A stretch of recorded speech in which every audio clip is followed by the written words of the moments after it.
Transurfers and the Transurfing Curious.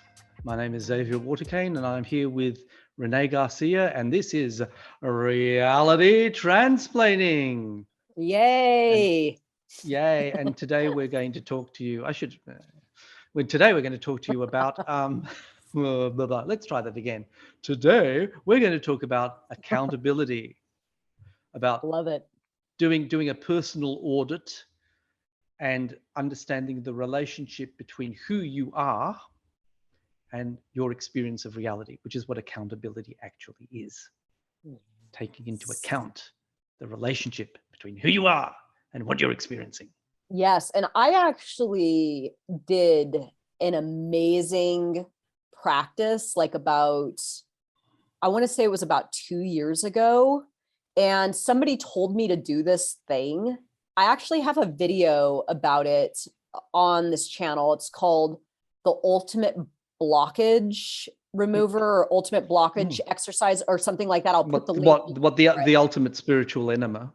Yes, it was. Oh my God. Talk about a spiritual enema. My God, it was, first of all, I didn't even necessarily believe in the thing, but somebody really urged me to do it.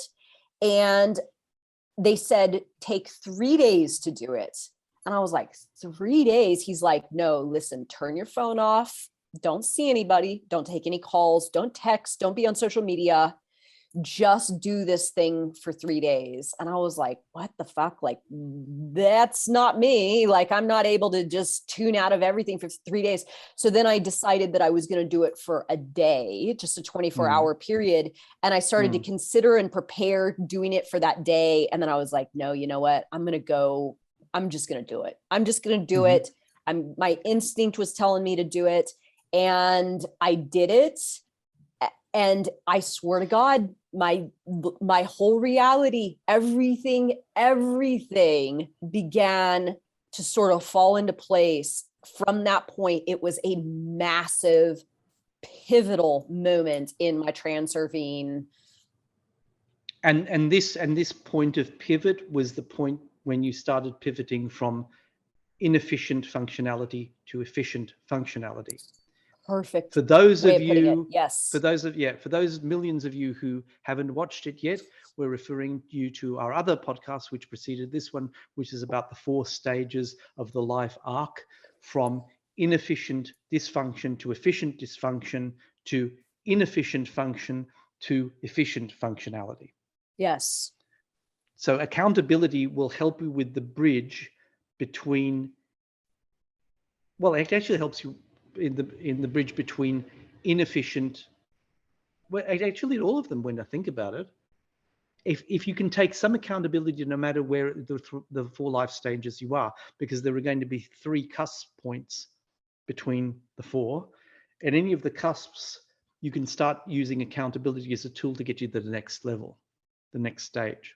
Yes, accountability is definitely a good vehicle. Like, it is the only vehicle, really, because once you know, and this is where the mirror concept comes in again, it's like there's a huge difference between standing in front of a mirror, trying to comb your hair on the mirror itself, and actually taking a comb and combing your hair so your image in the mirror ends up with combed hair as a result. I mean, I know it sounds so elementary or trivial, but even me, I mean, I'll catch myself at points in my day and I'll think to myself, I'm touching the amalgam of the mirror. I'm trying to comb my hair by putting the comb up to the mirror and trying to get the image. Exactly.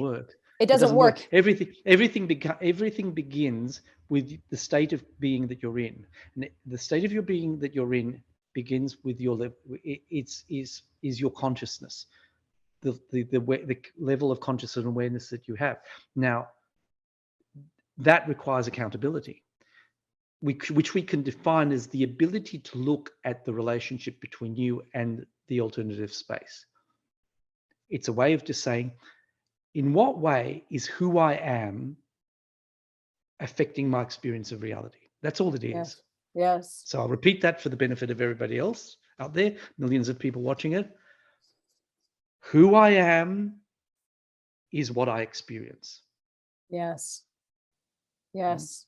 I mean, Right? It's impossible to experience something that does not in some way reflect who you are. yes. It just isn't possible. Yet this is what so many people are doing. Don't know. Like And they don't get it. And they don't get it, and they don't understand the subtleties involved here. Are you telling me that because I'll say, are you telling me if my spouse is beating me up, it's my fault? No. What we're saying is that you need to take account of your role in the situation and whether you want to continue to be in that role.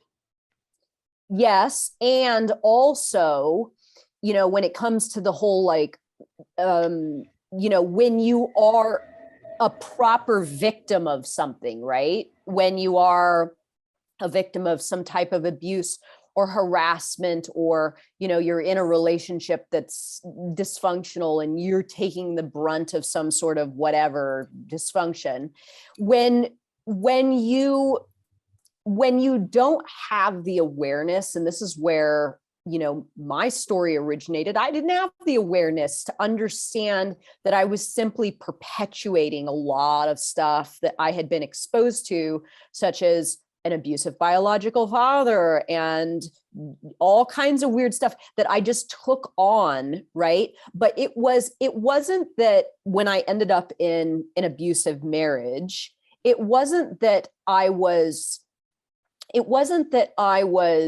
making that, like, I was causing that to happen to me, like, in a way where,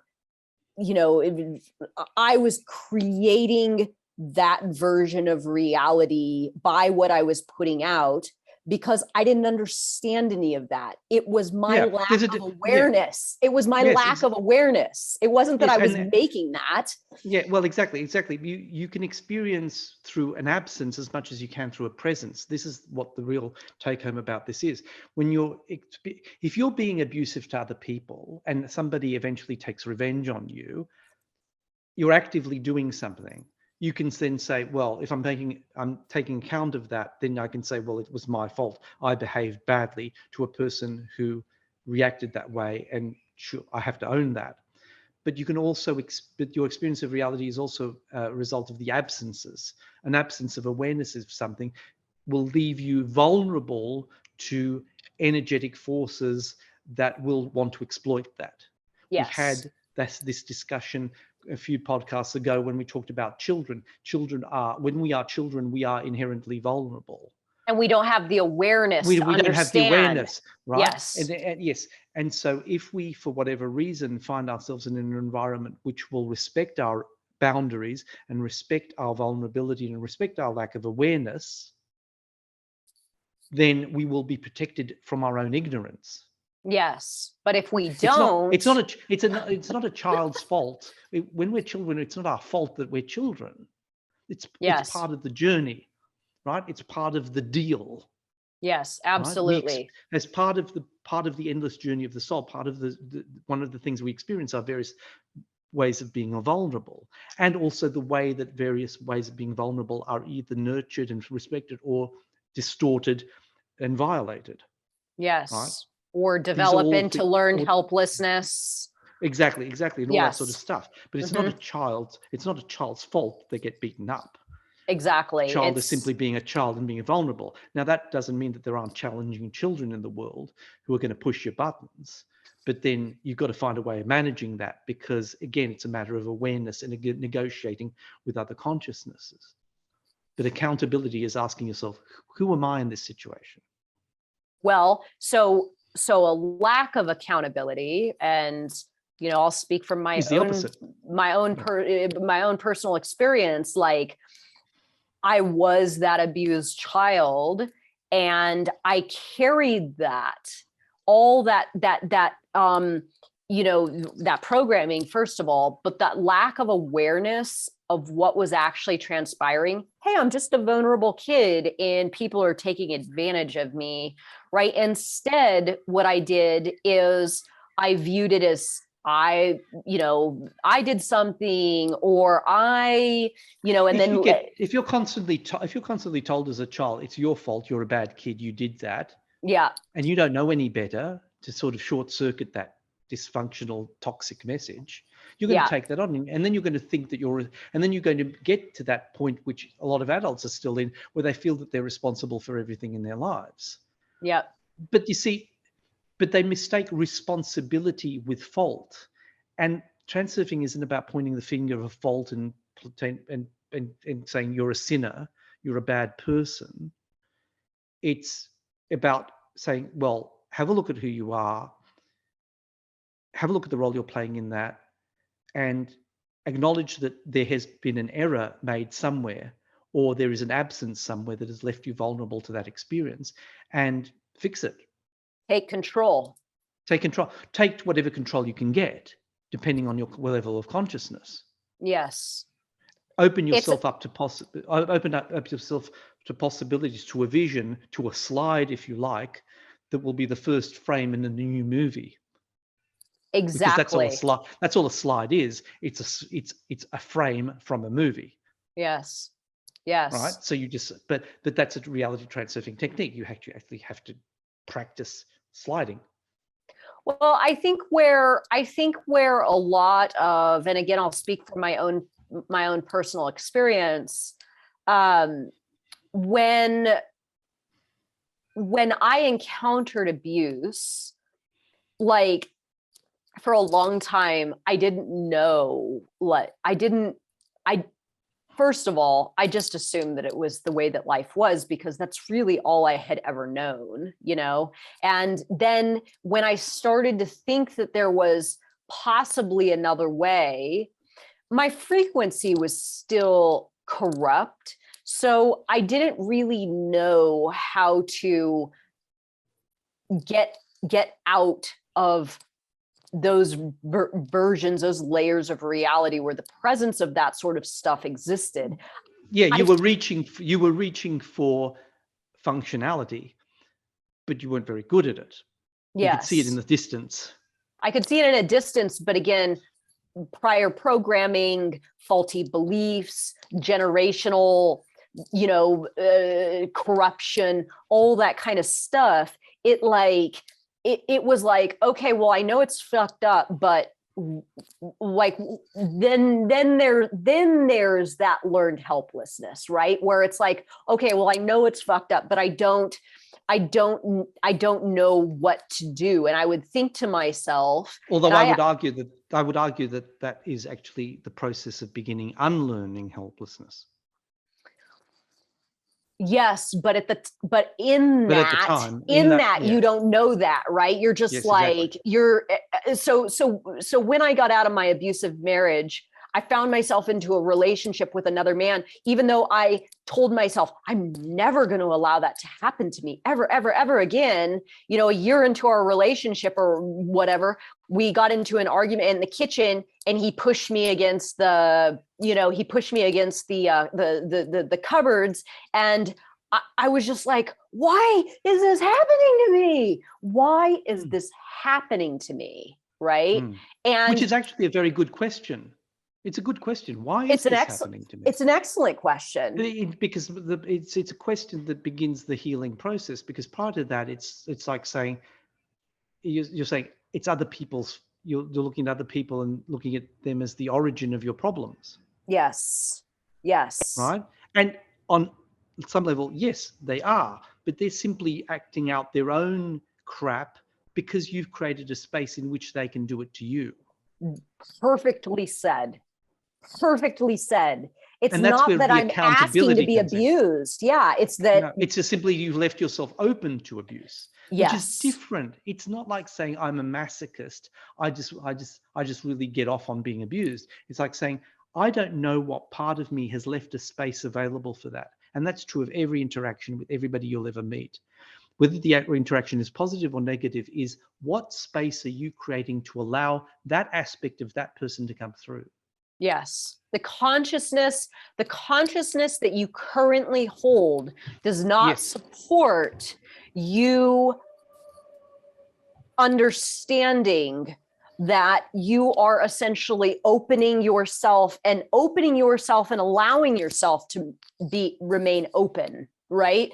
To the extent that an onslaught of what it is that you don't want, and this is getting back to, like, you know, classic law of attraction, and in transurfing, you know, we attract exactly what we think of, right? And the problem is most people are thinking about the negative. So if I think to myself, I don't ever want to experience that ever again. I never want to be in that scenario again. Yet my consciousness does not support the ability to understand when I just invited someone in that's capable of that. And then I'm also focused on not wanting that to ever happen again. Duh. Yeah, but you're still focusing on the thing. This is why you don't get what you want. You get what you are, and what you are, what you focus on. Yes. It's another part of the equation. You are what you focus on. You get what you are.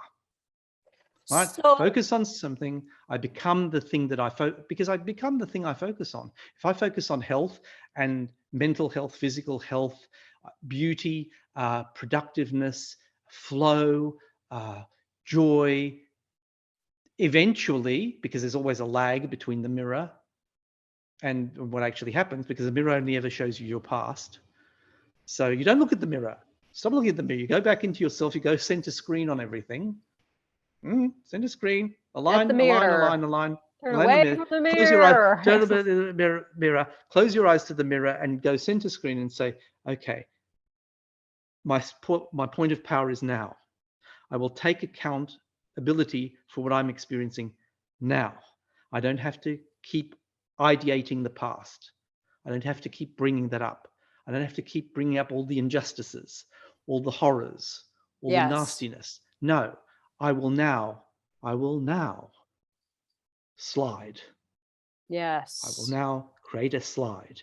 What's the vision of the life that I want? And you might need help with that. You might need some time. You need time, some information. You might need somebody to help you support in that process, but that's where you need to be. And then the next thing is, okay. And then when you're feeling it, that's when you open your eyes. Yes. And then, all of a sudden your life is improved. And then you'll think, then you can use the feedback as positive. Smiley face in mirror, smiling. Oh, that makes me happy. Oh, smiley more. Smiley. He's keeping smiley. Or instead of what you were doing look before, at somebody's petting me rather than hitting me. Yes, exactly. How enjoyable. Yes, exactly. What a surprise. I'm in a different state of being, and now the mirror world is reflecting that different state of being. So tell us millions of viewers, Renee, how do you take accountability? What are the steps you take to take accountability? Well, I think that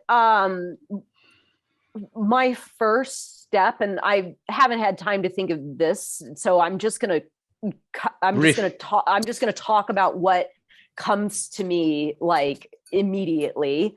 I think that first of all is the power in understanding when I find myself in a space where I seek to defend myself for some reason, right?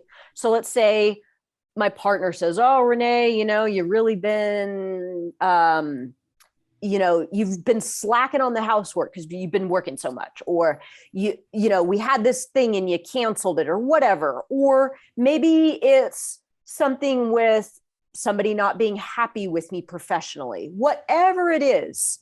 Where you're put in a position where you have to justify yourself or defend yourself. Yes. So my first step is I wake up as soon as I feel that sensation that I have to defend myself for some reason. Because usually when I get to that place where I have to defend myself, this is me completely disregarding the mirror and tapping into a space where they've got it wrong and I need to begin to tell them why exactly they have it wrong, right? So as soon as I sense that in me, a red buzzer goes off now and goes, warning, warning, warning. You are attempting to comb your hair in the mirror image. You are going to attempt with your energy and your thoughts and your actions to try to influence what it is you are experiencing in that way, rather than you stopping and actually combing your hair physically. So the biggest step for me is acknowledging exactly when I find myself in one of these situations. And then it's pretty easy. I mean, getting back to like, you know, partner coming at me or professional person coming at me for some reason. I mean, I've gotten pretty good at stuff now where it doesn't actually get to that point very often. It used to get to that point all the time, but now it's, you know, it's seldom. But when it does, I just stop and I say, if it's a person, it's really easy, because I imagine that the person is the mirror. And I stop and I say to myself, listen, Renee, you dumb motherfucker, your mirror is trying to tell you something right now. And instead of putting your hands up like this or attempting to fix the image in the mirror, listen to what your mirror is telling you. And you might gain some insight about a rough edge of yours that could use a little more refining, right? So so let's play this out a little bit. Yeah. I'll play the role of the accusing partner. Renee, yes. you haven't done, you're really slacking off on the housework. I know you were working hard, but I feel as if I'm pulling all the weight here. You need to pull some of your own weight too, because I'm also working. Yes. Right. So what's then, how do you respond to that? So rather than reacting. Yeah. Because a Okay. Well, I was would going be to go. I was going to go into the reaction. Okay. Talk about. You actually triggered me just now, Xavier. I mean. Excuse me. Pardon me for breathing. Oh, now I'm getting defensive. Oh, I see where this is going. Induced transition. Feel an induced transition coming on. Oh no. Here I go again. Everybody's getting triggered.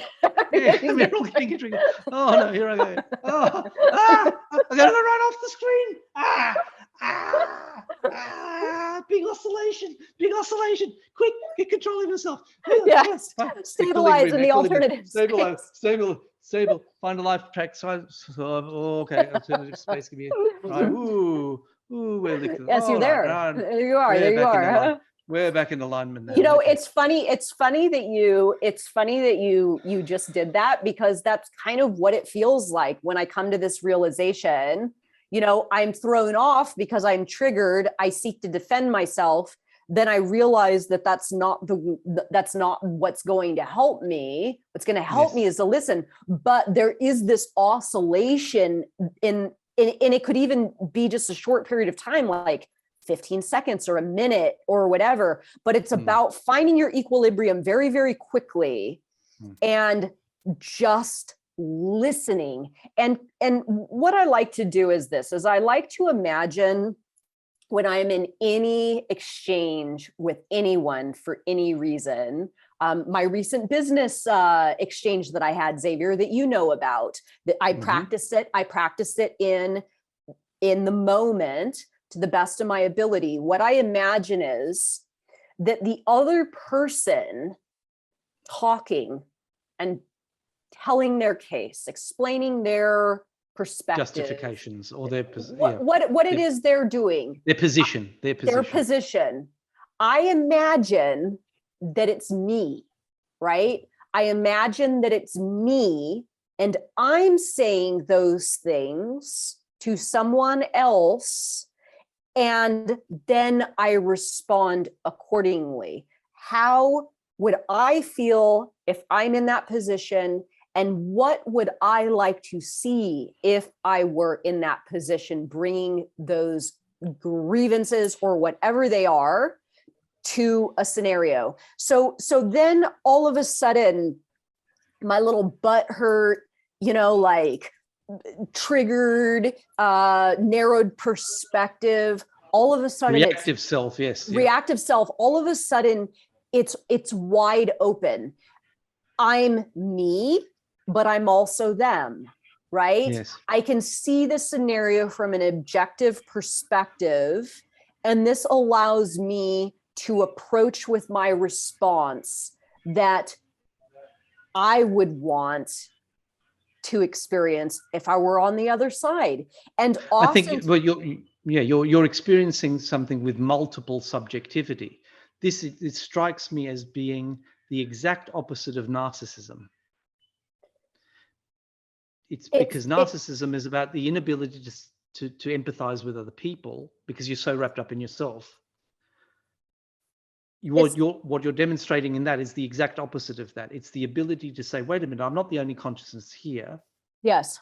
Why don't I put myself in the position of that person for a moment, experience them, so I know what that feels like and why the thoughts are there. Yes. And then just make a decision from that point. So what's the next point up? What's the next stage after that? Once you've stepped in. What I like to do is I like to deeply listen to what the other person's saying.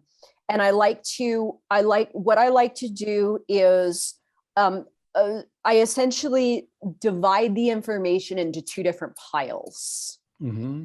The first pile is information that aligns or corresponds to information that I have heard previously.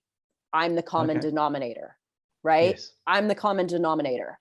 So if I'm hearing my partner say, hey, you have this propensity to neglect things around the house when you go into full center screen mode and you're working 15-hour days, I think to myself, have I heard this before? Why, yes. I actually have heard this many, many times from a number of people. So this dude's not blowing fucking hot air. He's telling me something that I have been resisting. Now, what I do with the information at that point, it's kind of like I try to do is I try a balanced approach by, okay, is there a way, first of all, do I see something wrong with that particular behavior in the scenario? This one being neglecting the housework because I'm in center screen mode for 15 hours a day. You're in a flow state of work. I'm in a flow state of work. To give. Yes. Do I really feel that it's a problem that needs rapid resolution and resolve? Do I need to get in there and really do something? Or and also too, does he really care that much about the housework, or is it that he just wants me to understand his perspective, his plight, how it's inconveniencing him? And is there a place where I can allow myself to be me, allow him to be himself, and find a place in the middle, right? Can I do something? What slide could we create here that would satisfy both of us? Exactly. That's me taking accountability in a way that I'm comfortable, where I'm not overgiving and I'm not having to polish or refine parts of myself down too low to where I'm no longer me. I like me, but I also want to live in a harmonious environment. So I'm willing to work the situation in kind of a dynamic way where I'm taking myself into consideration and also taking the other person into consideration. So the first pile that I throw information into is there corresponding information, or have I heard this before? Is this something that's continuing? Am I the common denominator? obviously I am. And then I try to get in there and accept the accountability that I can that will help the situation to resolve to the best of its ability. And then the other pile is, that's not my shit. Yes. You know what I'm saying? That's not my shit. And there's like also you're creating way too much importance about this. This is like this is about your trigger more than me. Exactly. You're making a call on that sort of stuff. But there is also a very defined level of accountability when it comes to other people bringing their shit to me that I can determine isn't about me, or it's not my place to try to do something in that space. Now I can still listen, but I have to take accountability for what's mine and also take accountability for what isn't mine and allow the other person their experience without necessarily feeling triggered to getting involved in some way where, you know, it's going to create some passive aggressive thing because it wasn't my thing to begin with. All sorts of, and I know this from myself because this is what I used to do. I'm a classic scapegoat in the family. People come to me with their problems. And for the majority of my life, I would take on everything. And it would run me into the ground and cause all sorts of problems and imbalances. So now it is just as much my duty to take accountability when something is not mine than when it is mine. You know what I'm saying? So this is a process of this, part of the process of accountability. You're taking accountability for yourself, you're taking accountability for others, and you're also going through a process of discernment.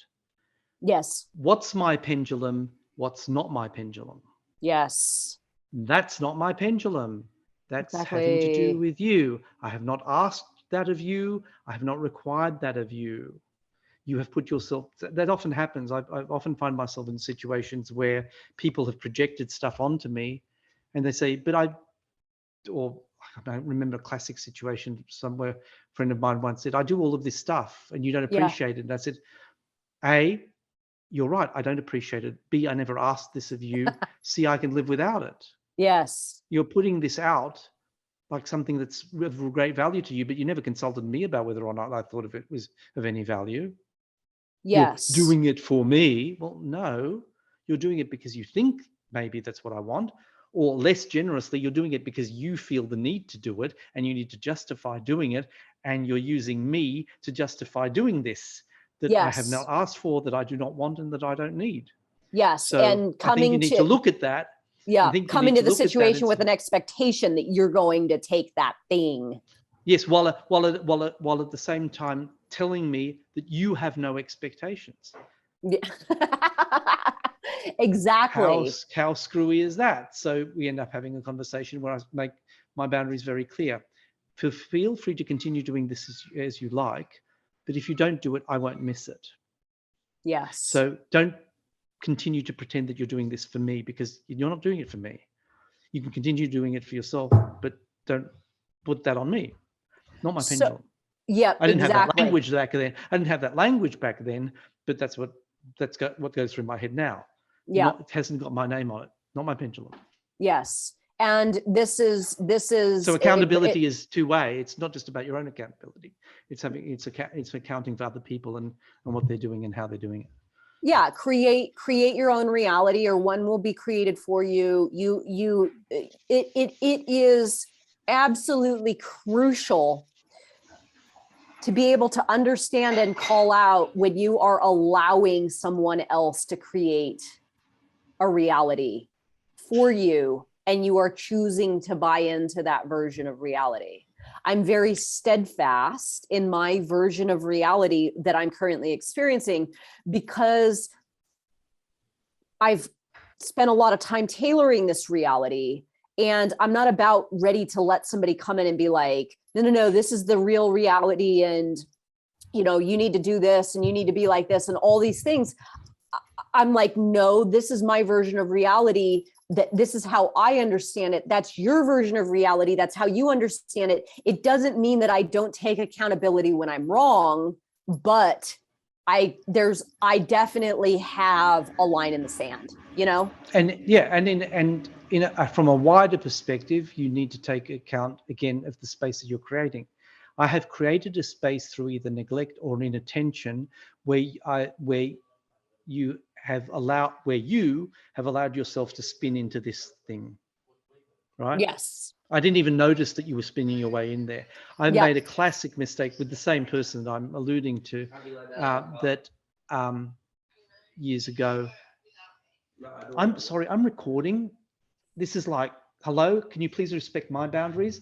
When you have a conversation, I go out there. And now it's getting even worse because I'm so agitated that my poor godson is now throwing stuff all over the place, making even more noise just because I'm just asserting a boundary here. Balancing forces, right? Right. I was going to go into a negative rant there because, like, dude, a negative tsunami. A negative tsunami, right? Dude, can't you see that I'm working here? Right? Dude, I'm walking here. So I'm working, right? Perfect example of what we were talking about, of establishing a boundary politely and assertively, but he was already in the process of complying, but I agitated him so much. Like back up off my layer of reality, yo. Yeah. I'm trying my best here, but no, clunk, clunk, crash, and I'm thinking, oh God, I'm overdoing it. You have to be aware of your own power in the situation. Yes. You really have to. Sometimes it's just a light touch. Yes, exactly. So I have a question for you. This is kind of on my mind. I'm curious what your answer or take on this this idea is. But so we talked about taking accountability primarily in regards to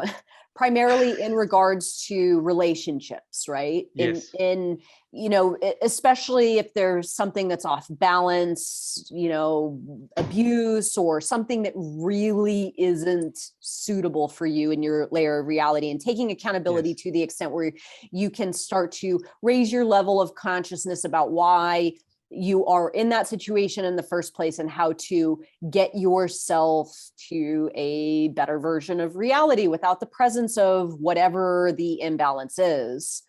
But I know from my experience, the last 6 years in doing this, is a lot of people come to me with complaints, for a lack of a better word, and grievances against the world and society. The world and society.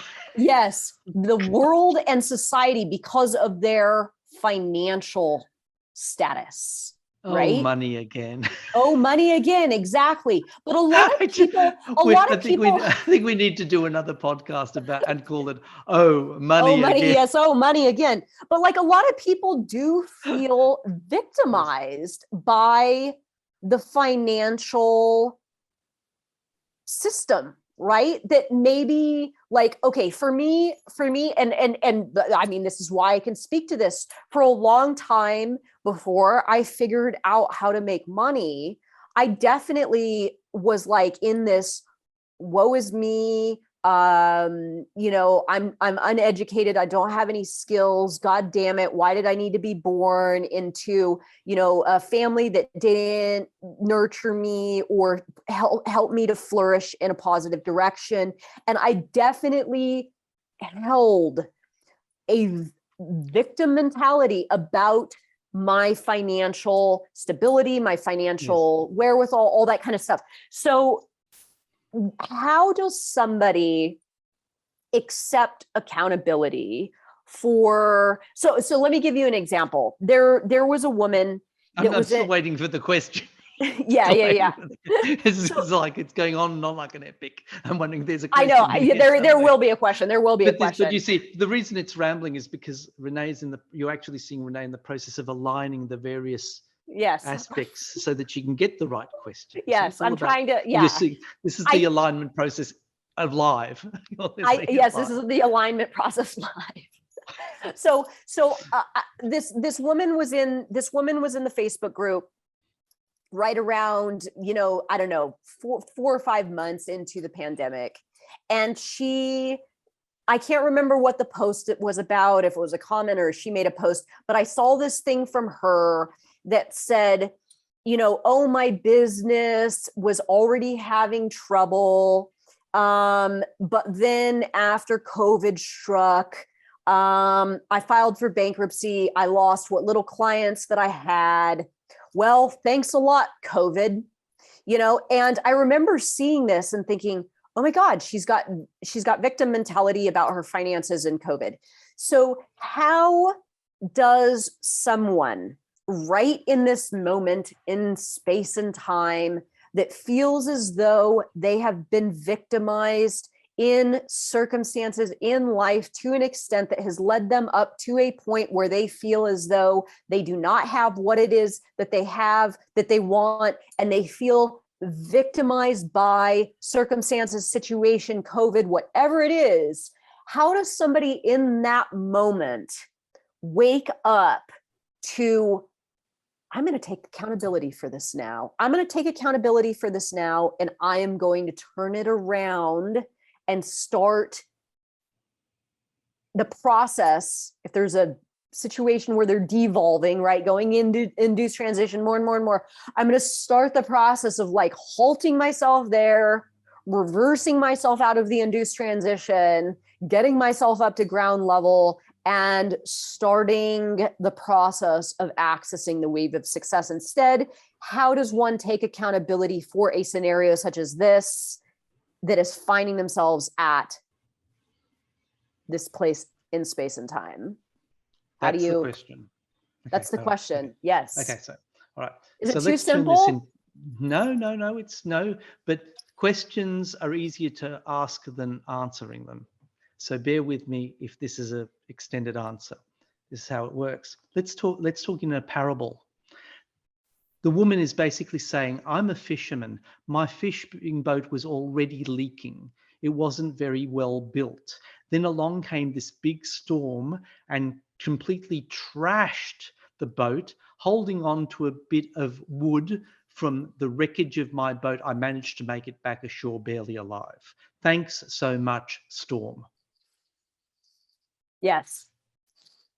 Right? That's by it. her own admission, she had set up something that wasn't working. She built a machine that didn't work properly.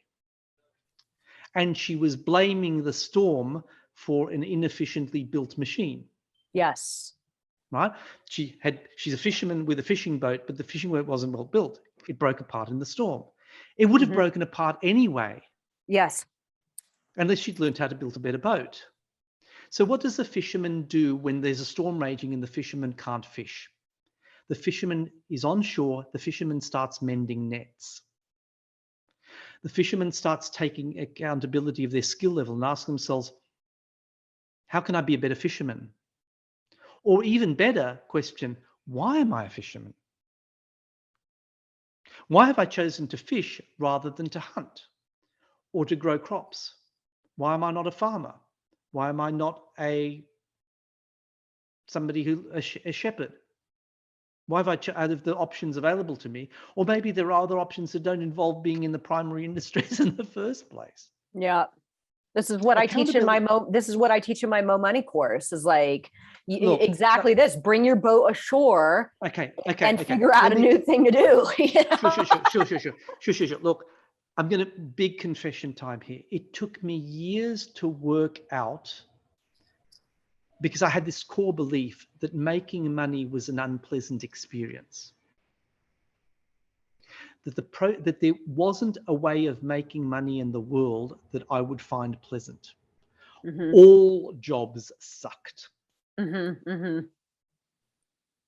Because and as long as I had the belief that all jobs sucked, I was filtering out the possibility of jobs that didn't suck.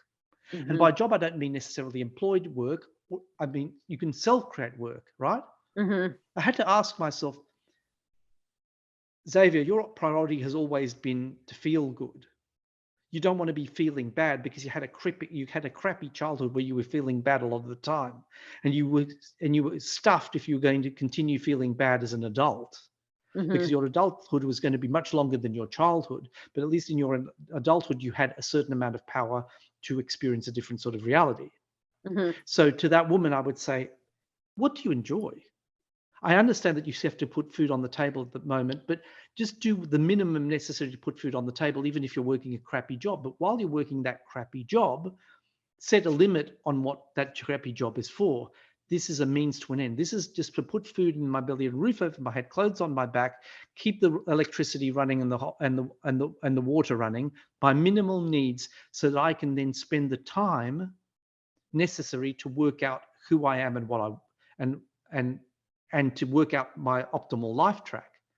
Figure out how to weave a net. Or decide that you're not very good at weaving nets anyway, so you might as well learn the art of shepherding. Yeah. Or making the journey to the big city and learning by accident that you have a talent that you didn't even were aware of. Now, obviously there are limits here. We haven't yet had our podcast about the limits of transurfing, but that's another point. But for example, imagine that you're in the Middle Ages and you have everything in your talent, every mindset, everything possible that would make you a really, really great computer programmer. But you're living in the Middle Ages. Yep. Computers don't exist yet. There is no material means in which you can express that talent to its fullest potential. You would think at that level you're stuffed. There are people, some of the millions of people watching this are going to think, I've always had the feeling I was born before my time. I've always had the feeling that I have talents and abilities, but the material means to express those and to make further materializations possible don't exist yet. Yeah. To which I can only say, given the world as it, if you want to play the game of the world, there has never been a time in history when there have been more options open to people. Yeah, God, ain't that the truth? Right? They really are. The miracle, you can make a career from sitting at home in front of your computer. Exactly. You can make it if you find a way of doing it. And the point is, well, how do I find a way? You start asking questions. Look at other people. They might not be the answers that you're looking for, but they'll lead you further along the path. Anomalous action. We've got a whole course coming up on this. Yes. You can't expect to do the same thing in the same context all the time and expect a different result. You can do a different thing in the same context and maybe you'll get a different result. Or you can do the same thing that you've been doing all this time, but find a new context in which to do it in and you'll get a different result. But you're not going to get a different result by playing the same game in the same field all the time. You got to take accountability for You've got to take accountability for actions. For anomalous actions, which are the actions that you do, for anomalous actions that you do all the time. And then you say, okay, fine. So going back to this woman, my business was already failing. Why was it failing? Because you weren't providing a product or service that people actually wanted in the way that they wanted it. Yes. Build a better mousetrap and the world will run to your door. So build a better mousetrap, become an expert in mousetrap design, effective, but also understand the difference between self and tribe. And this is a crucial thing that people have to understand. I'll give you a story from my career as being in the literary world. People have come to me with ideas for a book. They pay me $500 to assess their book. I come back to them with something that takes me 10 minutes to do. Why have they spent $500 of their money for me to give them something that took them 10 minutes? Because I'm going to give them a lesson that makes that $500 cheap. Because if they get the lesson that I've got to tell them, they're going to save themselves hundreds and thousands, possibly thousands of hours of work and hundreds, more probably thousands of dollars of wasted effort. And I'm going to give this to everybody now for free. So if people come to me now wanting advice on book writing, you're going to get at least this thing for free. This guy came to me with this idea for a book about doing a particular craft idea. I wrote back my report about what I thought about the idea, and I said, I spent 10 minutes on the internet and I got everything that's in your book for free. Why would anybody with internet access spend $20 on your book? Yeah. It's like the parable of the guy who writes the book on cuckoo clock repair. It might be the world's best book on cuckoo clock repair. It might be the Bible of cuckoo clock repair. It could be the definitive last word on cuckoo clock repair. Yes. It could be that every cuckoo clock repairer on earth is going to say, that's the best book on cuckoo clock repair I've ever read. It's brilliant. Do you see a book on cuckoo clock repair leaping off the bookshelves? Do you see that book going on the Times bestseller list? I don't. So why not? Because the person got so wrapped up in creating their own reality that they forgot that when you're playing the game of commerce and of business, you got to take others into consideration. you've got to take the consideration of what do other people actually want? Yes. What do they actually need? It seems like such an obvious thing, but this guy had spent all of this time writing a book on this craft idea. And I said, dude. Yeah, dude. It ain't, I can't go for that. As Hall & Oates would say, I can't go for that. It's not, nobody cares. Nobody's going to go for that. Nobody cares because the nobody choice, cares. because and this was in the years before when people, it wasn't as universal it was now. But a kid can do something. A kid can look up all sorts of stuff, including a lot of pornography, and get a free sex education as well.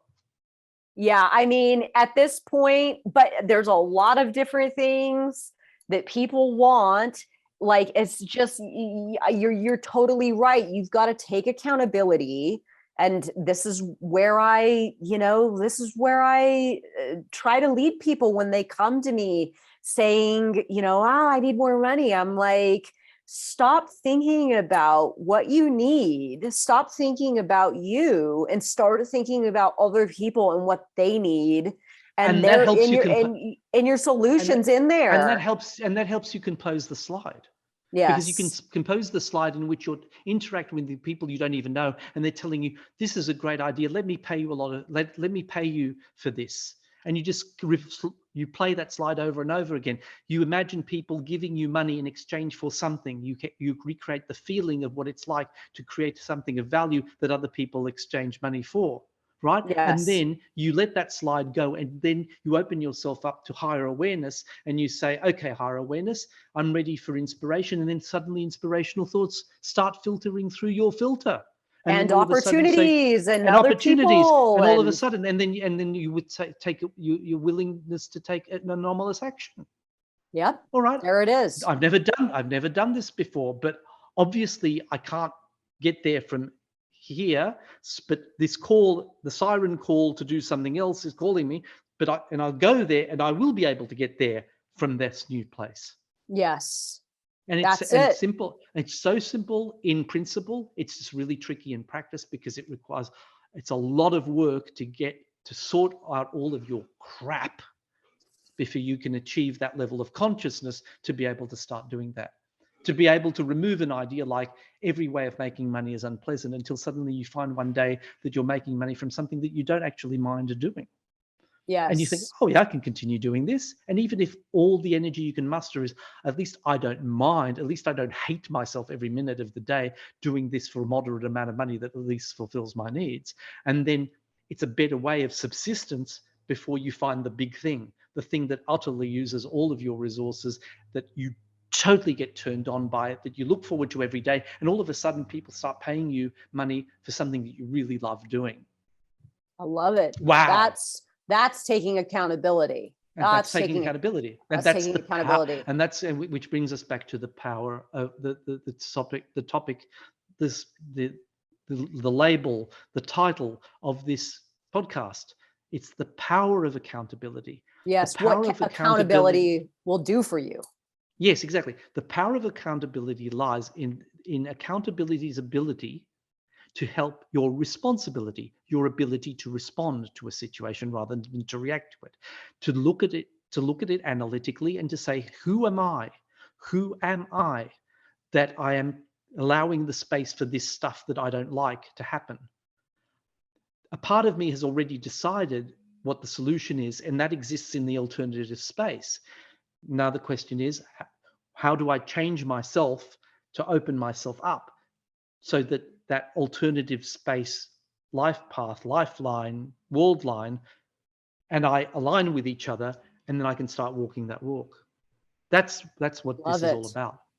Love it. And that's it. Well, That's where it. this leaves me is I think we should do another money podcast. I think that should be our next one. We should do another. Okay. Which will elaborate on the things that we've said.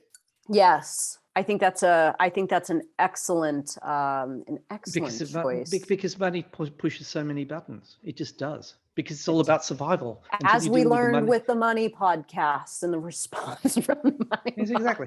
Podcast. It's about survival. It's about survival. Anything that triggers survival anxieties is going to be a big trigger. It's going to induce transitions left, right, and center, up and down and side to side. So why don't we make our next podcast specifically coming out of a money-induced transition to the wave of success? Sure. And for the millions of people watching it, please don't overwhelm us with suggestions, but by all means, if you want us to deal with something specifically in that podcast, down below. Put it there. Put it there. Say, we want this.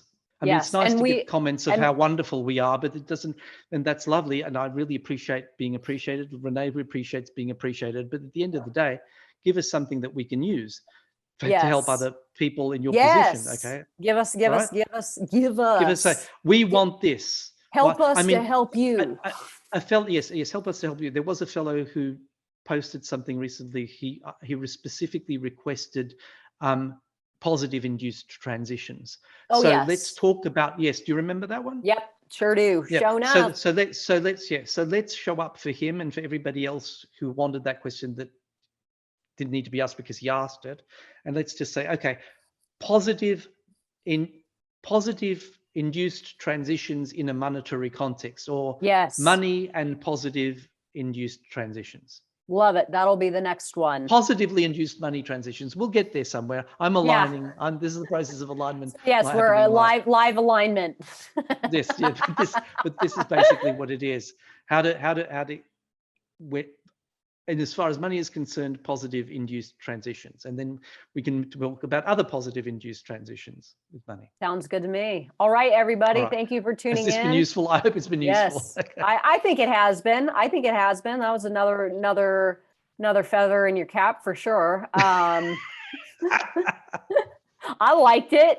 Okay. Whoop, whoop, whoop, whoop, whoop. That's me tuning into my higher self. Thank you for tuning in, everyone, to this episode of Reality Transplaining, and catch us on the next round. Bye, y'all. Bye.